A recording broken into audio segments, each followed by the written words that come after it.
Hello everyone, and welcome to the 3D Mechanical Design channel. I'm a mechanical engineer with over 20 years of hands-on experience in SolidWorks. In today's session, we'll design a chain link mesh using an equation-driven curve. I'll walk you through the logic behind the equations, demonstrate how they define the geometry, and show how you can quickly adapt them to generate a mesh of any size or pattern. You can also download the finished 3D model from the link provided in the video description. If you find this tutorial helpful, don't forget to like the video and share your feedback in the comments to support the channel. Now, let's dive into SolidWorks and start building the chain link mesh. In today's tutorial, we'll design a chain link mesh using a wire diameter of 2.5 mm and mesh spacing of 50 by 50 mm. We'll start by creating a 3D sketch which will serve as the foundation for our geometry.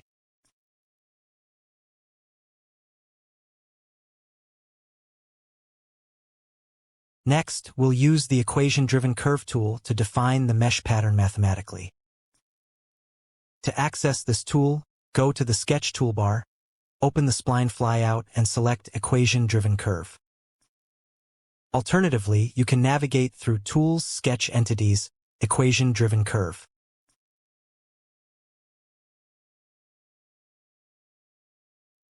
Once selected, a property window will appear on the left side of your screen.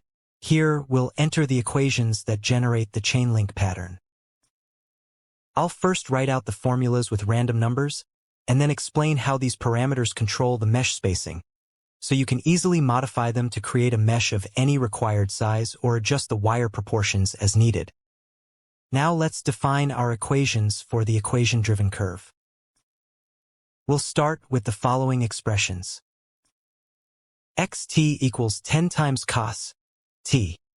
This defines the horizontal displacement.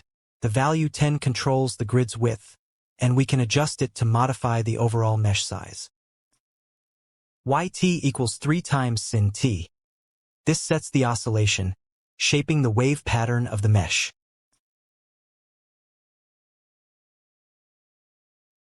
Zt equals 5 times t.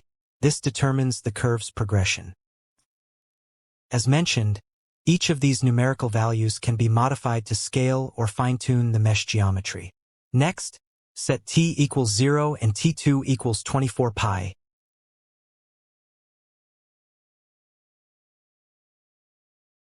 Then click OK to generate the curve. You'll see the resulting geometry displayed in the graphics area. When viewed from the top plane, you'll notice that the curve follows the profile of a sine wave, confirming that our equations are working correctly. Let's take a look. Now, let's verify the dimensions of our curve and relate them to the equation parameters.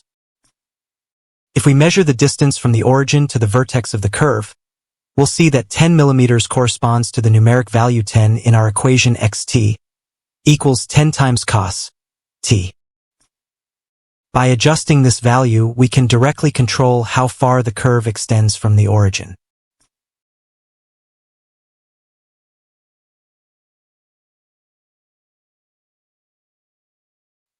To generalize, we can express it as xt equals n times cos t, where n defines the amplitude.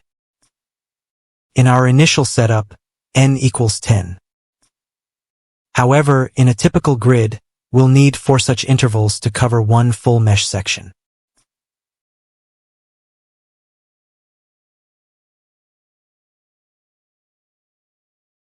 For a mesh size of 50 mm, we must also account for 2 wire diameters, 2 by 2.5 mm, and an additional 0.5 mm to compensate for bending. That gives us a total of 55.5 mm. Dividing this by 4, we find n equals 13.875 mm. Next, let's define the curve's height along the z-axis. We use z, t, equals m times t, where m represents the vertical increment per curve cycle.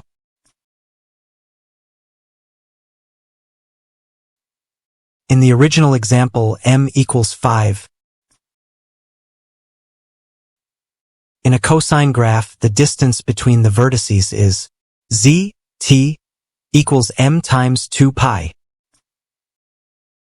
To adjust for a 50 mm mesh height, divide 50 by 2 pi, which gives m equals 7.962 mm.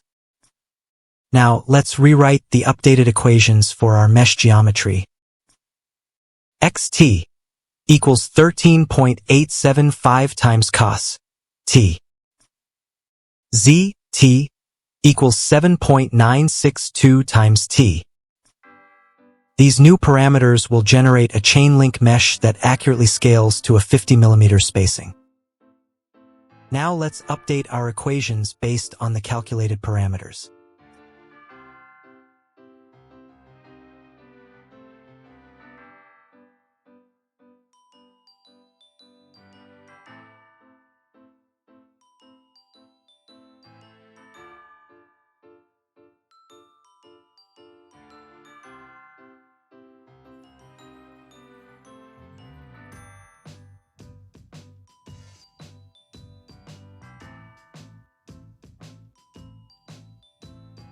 Click OK to confirm the changes and generate the updated curve.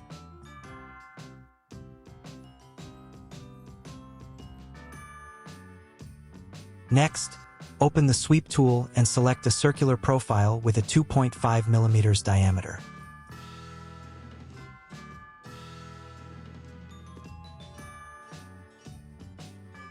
Confirm to create the first wire segment.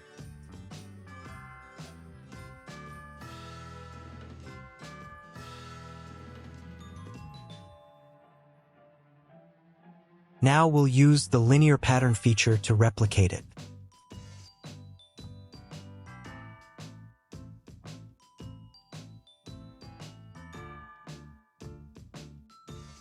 For direction 1, choose the right plane. Set the offset to approximately 25 mm and apply 2 instances.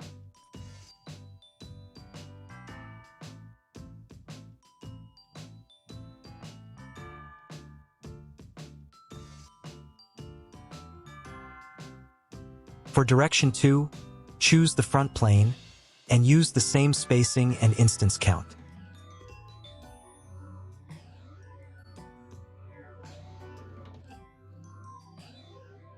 Under Bodies to Pattern, select our wire body.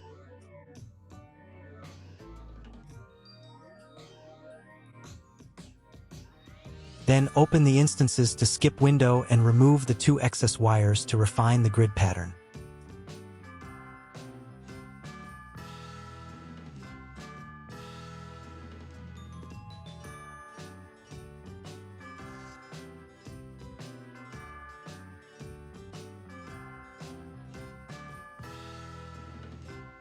Make minor adjustments to fine-tune the spacing if necessary.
Next, apply linear pattern again.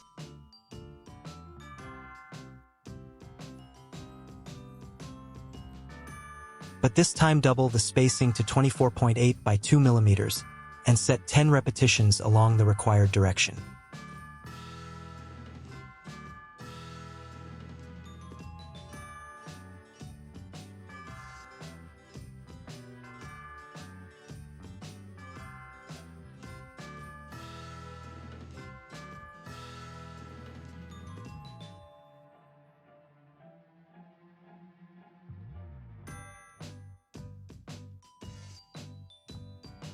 Click OK to confirm.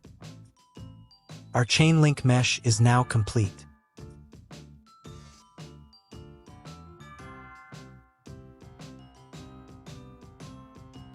Let's verify the dimensions.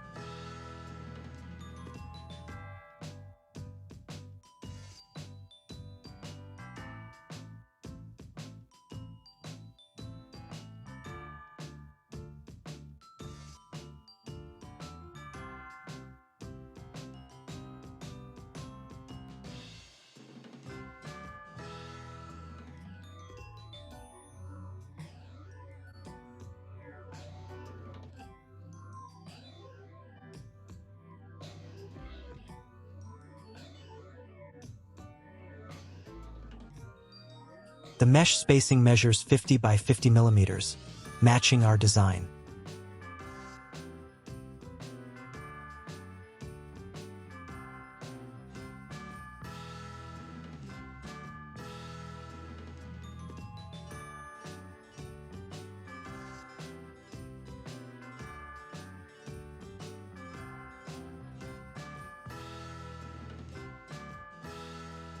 And wire diameter is 2.5 millimeters.